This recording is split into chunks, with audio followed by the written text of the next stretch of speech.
In the heart of Jerusalem stands a site that holds immense meaning for millions around the world: the Church of the Holy Sepulchre. To Christians, this isn't just another historical landmark. It's believed to be the exact place where Jesus Christ was crucified, laid to rest, and gloriously rose from the dead. Danny, what did they find? Wow. This is really an exciting discovery, which I must say that I noticed when they were actually picking it out from the ground, and I hesitated and said, wow, this is it?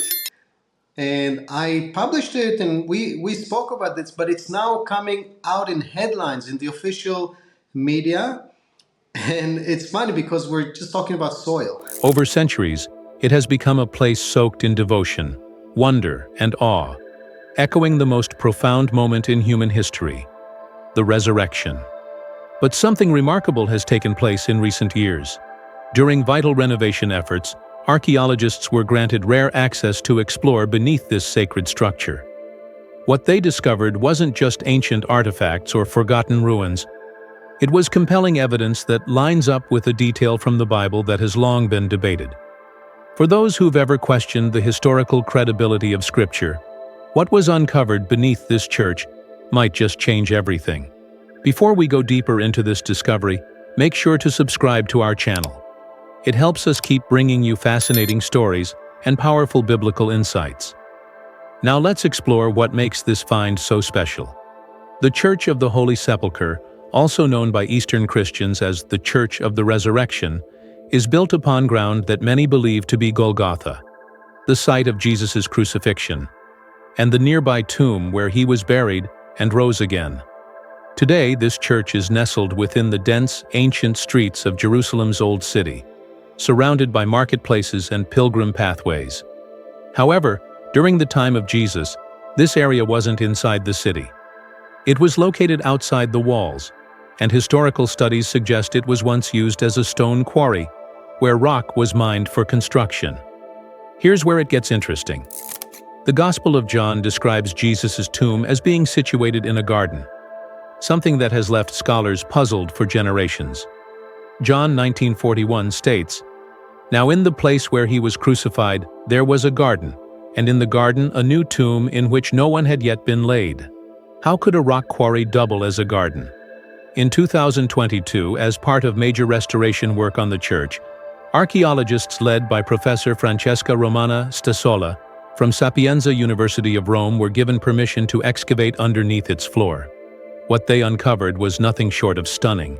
Beneath the stone foundation, layers of history began to emerge, a story literally written into the earth. Okay, the Church of the Holy Sepulchre since the 4th century is venerated as the very place where Jesus was crucified, died, buried, and came back from the dead. And the repeated problem in all holy Christian sites in the Holy Land, did they hit the right spot? Because the events happened in the 1st century, but they started venerating them only 300 years later. Just about some ground, but it's not just any soil. It's very good brown type of soil that is used for gardening in Jerusalem and its vicinity. And this was found in the last year or two. After the quarry had been abandoned, people in the area had repurposed the land, bringing in soil and cultivating it for farming. The land had, in fact, become a garden. Through advanced archaeobotanical research and pollen analysis, the team discovered that olive trees and grapevines once grew on this land, exactly the kind of vegetation you would expect in a 1st-century garden setting. According to a report by the Times of Israel, roughly 2,000 years ago, olive and grape plants thrived in the very spot where the Church of the Holy Sepulchre now stands. This find is powerful because it affirms what the Gospel of John claimed nearly 2,000 years ago, that Jesus was laid to rest in a garden tomb.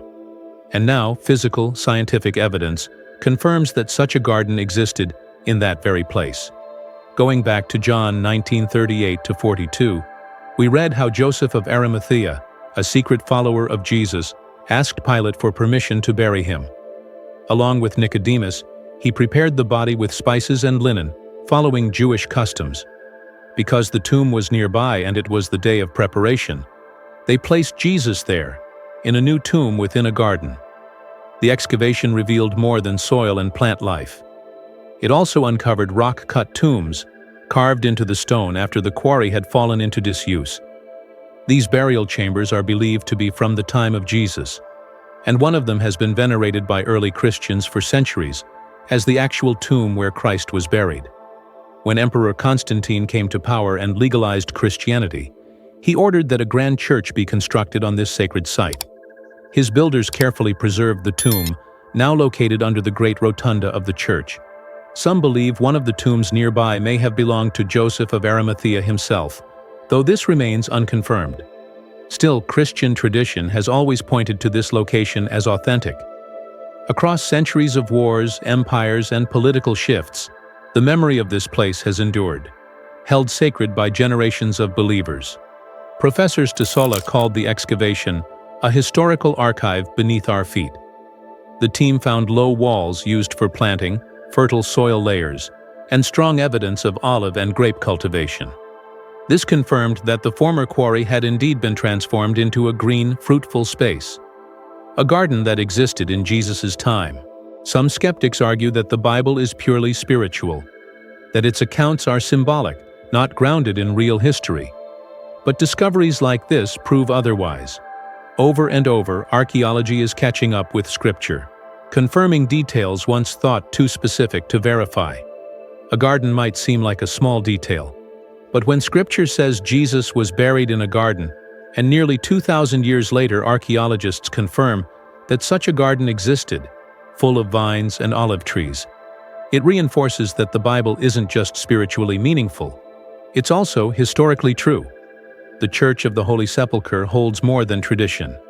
Beneath its stone floors and glowing candles lies a story layered in faith and fact.